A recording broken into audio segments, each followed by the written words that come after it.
Halo teman-teman semua, bertemu lagi bersama saya di channel Dipa Official. Nah, pada kesempatan kali ini saya akan bagi tips dan trik kepada teman-teman semua yang punya kartu micro SD atau MMC yang sudah nggak bisa membaca di perangkat handphone kalian.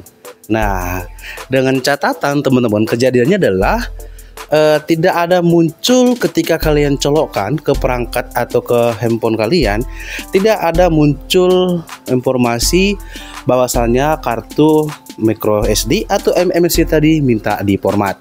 Nah, tips ini sangat mudah sekali digunakan dan boleh teman-teman ikuti. Mana tahu masih rezeki dan kartu MMC kalian atau micro SD kalian itu bisa digunakan kembali.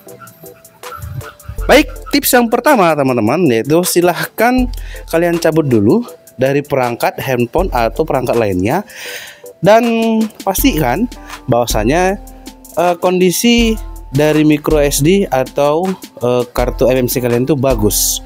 Yang dipastikan adalah kondisi fisiknya ya teman-teman ya. Nah, jangan kondisi yang lain, yang diperhatikan adalah kondisi fisiknya. Jika kondisi fisiknya sudah normal, teman-teman, tips yang kedua, lakukan pembersihan pada kuningan dari micro SD ini. Biasanya karena terlalu lama dipasang, ini kan udara itu kelembapan itu mempengaruhi dari kuningan konektor si kartu MMC tadi. Biasanya nih yang terjadi adalah dia akan muncul flek-flek yang sulit kita bedakan, yang mana itu menghambat proses pembacaan pada micro SD tadi.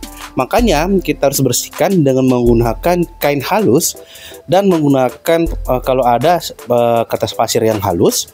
Kalau tidak ada kertas pasir yang halus, kita bisa menggunakan berupa jarum peniti atau jarum pentol teman-teman ya.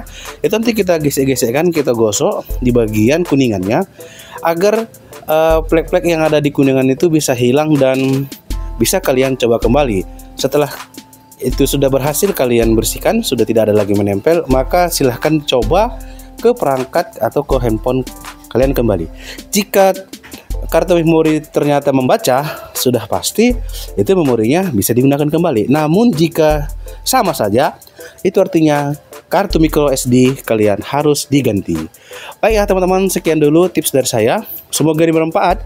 Sampai bertemu lagi di channel Dipa Official pada konten berikutnya dan sampai jumpa. Bye bye.